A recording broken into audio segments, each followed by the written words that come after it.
Halo Sobat Investor, apa kabar Anda hari ini? Semoga baik, sukses, dan cuan selalu.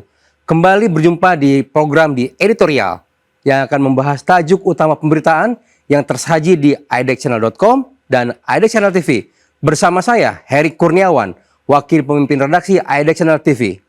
Sobat Investor, Presiden Prabowo Subianto menyalakan alarm keras atas satu dari sekian banyak luka kronis bangsa, yaitu permainan curang dalam tata niaga beras. Di balik setiap butir nasi yang kita santap, ternyata tersembunyi skema busuk yang merampok harta rakyat. Bukan sekadar penyimpangan teknis, melainkan kejahatan sistematis yang telah berlangsung bertahun-tahun. Praktik ini melibatkan ratusan perusahaan dan menimbulkan kerugian negara mencapai angka mencengangkan 100 triliun rupiah setiap tahun. Sekarang ini bukan hanya tentang uang, ini soal keadilan, keberpihakan, dan integritas sistem ekonomi kita. Presiden Prabowo dengan lantang menyebut praktik ini sebagai bentuk kerakusan yang tak bisa lagi ditoleransi. Di tengah deretan subsidi yang digelontorkan negara untuk menjamin ketersediaan dan keterjangkauan pangan bagi rakyat, mulai dari benih pupuk, pestisida, alat-alat pertanian, hingga infrastruktur irigasi, segelintir pelaku usaha justru mengakali sistem distribusi dengan cara keji, yang ini mengganti kemasan beras subsidi dan menjualnya sebagai produk premium dengan harga lebih mahal. Praktek seperti ini bukan hanya menyakiti keuangan negara, tapi menusuk dari belakang para petani dan konsumen kecil yang menjadi tulang punggung bangsa. Petani yang seharusnya diuntungkan dari dukungan negara justru terpinggirkan oleh sistem yang dipermainkan.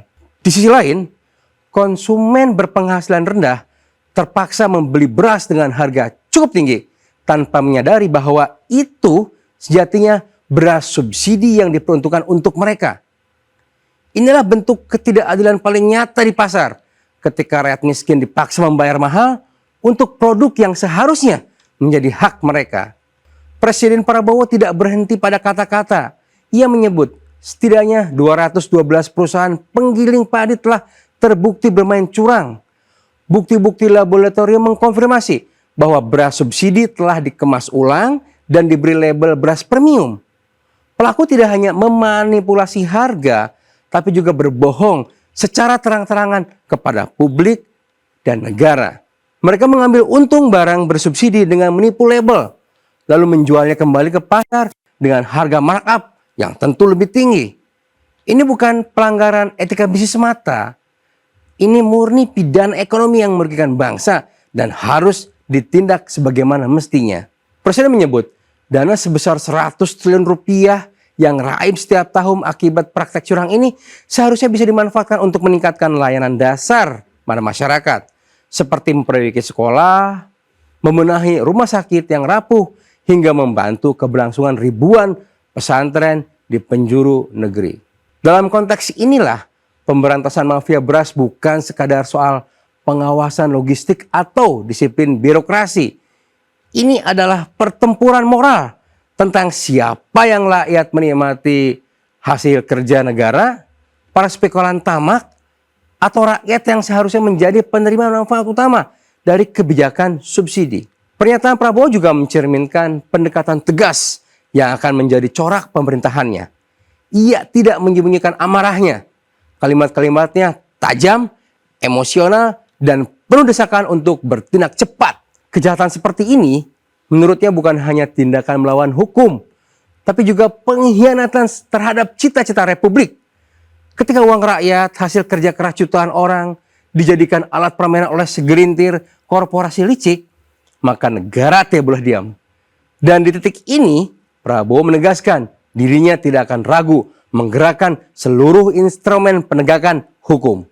Kapolri dan Jaksa Agung telah diperintahkan langsung untuk bertindak, mengusut, menindak, dan menyita aset yang diperoleh dengan praktek curang tersebut.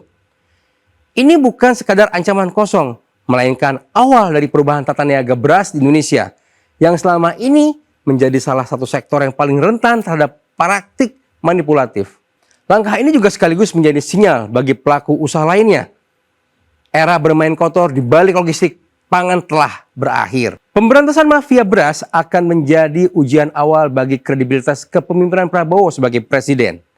Bila sukses dituntaskan, ini bisa menjadi tonggak bagi reformasi tata kelola sektor pangan secara menyeluruh, dari produksi, distribusi, hingga konsumsi. Namun di sisi lain, kita paham jalan ini tidak mudah. Jaringan permainan dalam industri beras sudah lama mengakar dengan kepentingan ekonomi dan politik yang saling bertaut. Perlawanan pasti akan muncul, baik secara terbuka maupun tersembunyi.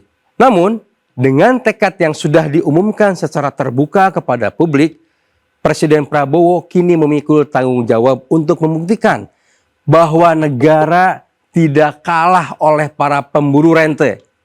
Dalam negara yang sehat, kebijakan subsidi bukan menjadi celah korupsi, tetapi menjadi alat keberpihakan kepada rakyat kecil. Dan ketika negara hadir untuk melindungi rakyat dari pemangsaan oleh para pemburu keuntungan, maka kepercayaan pada Republik akan terus tumbuh berkembang semakin kuat. Perang melawan mafia beras bukan sekadar operasi penegakan hukum. Ini adalah langkah moral, ekonomi, dan politik sekaligus. Presiden Prabowo telah memilih medan tempur yang jelas. Kini rakyat menunggu hasilnya. Apakah keadilan benar-benar akan ditegakkan dari ladang hingga meja makan, ataukah ini hanya menjadi episode baru dari siklus kegagalan negara melawan para mafia? Kita tunggu jawabannya. Sobat investor, demikian program di editorial edisi kali ini. Saya Heri Kurniawan, pamit undur diri. Pantau terus berita ekonomi, bisnis, dan pasar modal hanya di IDX Channel TV, idxchannel.com, dan media sosial IDX Channel. Sampai jumpa, jangan lupa bahagia. Yang tadi itu 100 triliun tiap tahun. Jadi ya mereka paksakan kita. Sudah 212 perusahaan penggiling padi yang kita buktikan melanggar. Mereka harus kembalikan uang yang mereka nikmati dengan tidak benar.